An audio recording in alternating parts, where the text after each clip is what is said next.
Γεια σας, γεια σας. Τι θα λέγατε σήμερα να φτιάξουμε γύρο? Έτσι, χοιρινό γύρο λοιπόν. Μην ξεχνάτε να κάνετε κοινοποίησεις στα βίντεό μας, να κάνετε γραφούλα στο κανάλι μας. Οτιδήποτε χρειάζεστε μπορείτε να έρθετε στην ομάδα μας Μαγειρικές Απολαύσεις στο Facebook. Και τώρα πάμε να σας δείξω τη διαδικασία και τη συνταγή.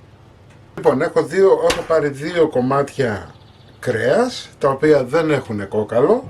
Εντάξει, θα τα κόψουμε στη μέση.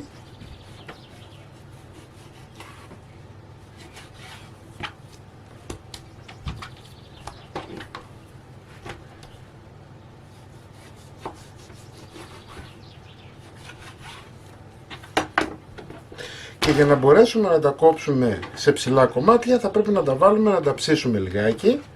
Εντάξει, πριν τα ψήσουμε όμως θα τους βάλουμε λίγα μπαχαρικά. Ξεκινάμε με λίγο ελαιόλαδο.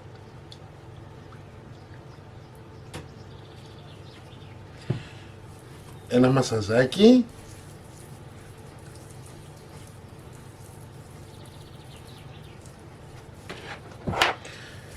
Θυμάρι ρίγανη.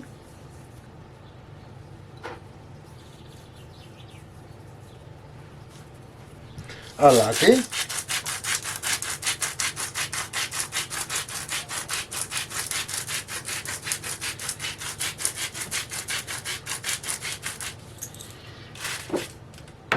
Πιπέρι.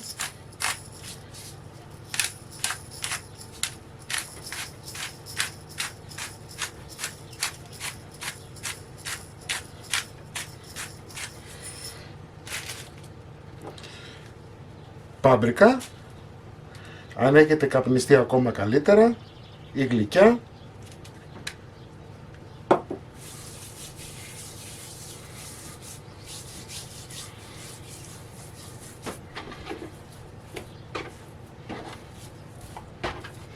Έτσι, είναι πανσέτα, μπορείτε να το κάνετε και με χοιρινό λαιμό.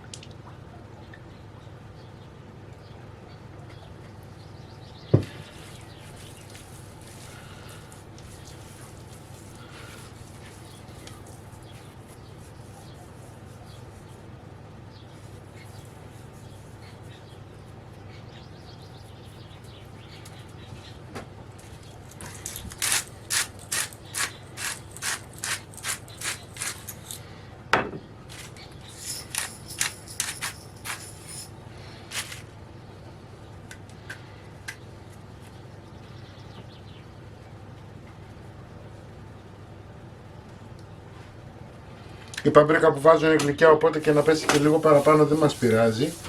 Έτσι. Λοιπόν, ωραία.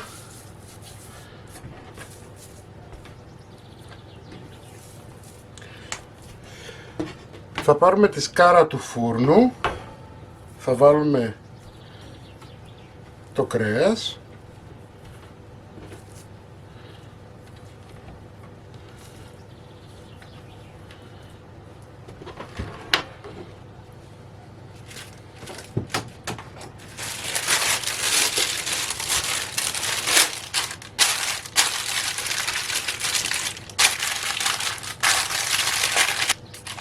Επειδή δεν θέλουμε να ψηθεί, θέλουμε απλά να σφίξει για να μπορέσουμε να το κόψουμε. Λοιπόν, έχουμε ανάψει τώρα το φούρνο μας 180 βαθμούς, έτσι, και θα το βάλουμε για μία ωρίτσα μέσα να μπορέσει να σφίξει λίγο το κρέας για να μπορέσουμε να το κόψουμε. Λοιπόν, έχω βάλει ταψί στο φούρνο, βλέπετε, στην κάτω σκάρα έχω βάλει ένα ταψί και θα βάλω τη σκάρα μου ακριβώς από πάνω για να μπορούν να στάζουν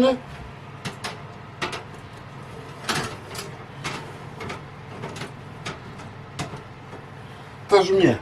Εντάξει, μία ώρα μετά βλέπετε έχει ψηθεί, δεν είναι τελειωμένο, έτσι, απλά έχει σφίξει το κρέας. Θα το βάλουμε να κρυώσει, έτσι, για να μπορέσουμε να το κόψουμε με ρίδες και μετά να το προψήσουμε για λίγο ώστε να είμαστε έτοιμοι. Βλέπετε, όταν ψήνεται είναι πολύ πιο εύκολο να κοπεί.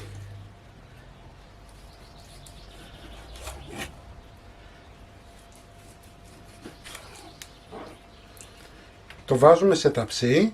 Αν θέλετε μπορείτε να το κόψετε και σε περισσότερα κομμάτια. Βλέπετε.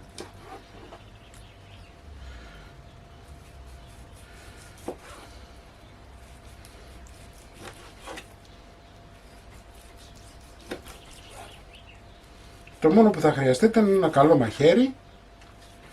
Έτσι, θα το κάνετε μία φορά, δεν χρειάζεται να το κάνετε πολλές φορές. Δηλαδή εγώ έχω πάρει τώρα 2,5 κιλά γύρο, 2,5 κιλά κρέας, θα γίνει αρκετός γύρος που μπορείτε να τον βάλετε στην κατάψυξη και να τον έχετε έτοιμο για να τον κάνετε όποτε πιστεύετε εσείς ότι θέλετε να το φτιάξετε.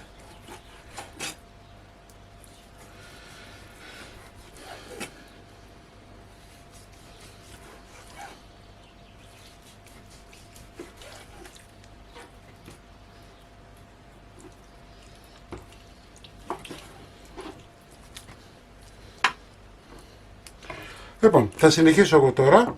Έκοψα όλο το γύρο μου. Εντάξει. Θα ρίξουμε αλάτι.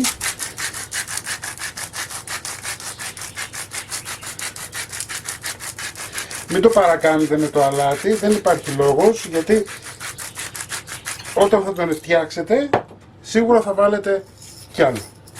Πιπέρι. Έχουμε ανάψει το φούρνο μας σε 170 βαθμούς αέρα. Καπνιστή πάπρικα.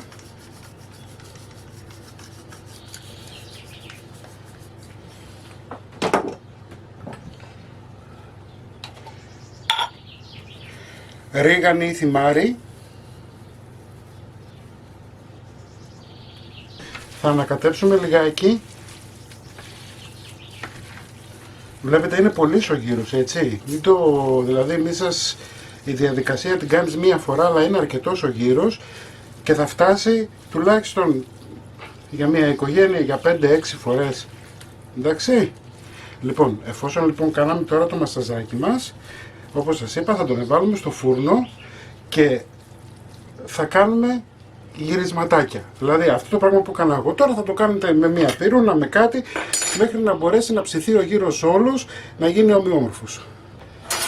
Λοιπόν, το έχω βάλει, πάμε το ανακατεύουμε λιγάκι. Αν έχει ζουμί θα το βγάλετε, έτσι. Λοιπόν, και θα συνεχίσετε τώρα το ψήσιμο ανακατεύοντας το έτσι συχνά μέχρι να προψηθούν και να είναι όλα ok. Λοιπόν, ο γύρος μας είναι έτοιμος, είναι προψημένος, δεν είναι τελείως ψημένος. Έτσι, όταν θέλετε τον βάζετε σε ένα τηγανάκι, τον ζεσταίνετε, τον τηγανίζετε λιγάκι και είναι ok. Λοιπόν, αυτό που θέλω να σας τονίσω είναι το εξής, ότι επειδή το έχουμε κόψει σε μικρά κομμάτια και δεν το έχουμε βάλει σε σούβλα, θα χρειαστεί σίγουρα, εφόσον ψηθεί, θα βγάλει λίγο ζουμάκι, θα πάρετε ένα πανάκι, θα το κάνετε λίγο έτσι, θα του βγάλετε λίγο το ζουμί που έχει, θα το χύσετε και θα συνεχίσετε το ψήσιμο για 10 λεπτά, ένα τέταρτο. Γίνεται φανταστικός, να τον δοκιμάσετε, εντάξει. Αυτόν τώρα εγώ θα τον αφήσω, βλέπετε, θα τον αφήσω να κρυώσει και θα τον βάλω μετά σε πολυμπάκ, θα τον έχω στην κατάψυξή μου και όποτε θέλω θα βγάζω και θα φτιάχνω σουβλάκια ή και σκέτος σαν μυζεράκι. Μην ξεχνάτε να κάνετε κοινοποίησεις στα βίντεό μας, να κάνετε γραφούλα στο κανάλι μας. Οτιδήποτε χρειάζεστε μπορείτε να έρθετε στην ομάδα μας Μαγειρικές Απολαύσεις στο Facebook και τη συνταγή όπως πάντα θα την βάλω στο www.magirikesapolapsis.gr. Να είσαστε καλά και θα τα πούμε πάλι με ένα επόμενο βίντεο. Γεια και χαρά σας!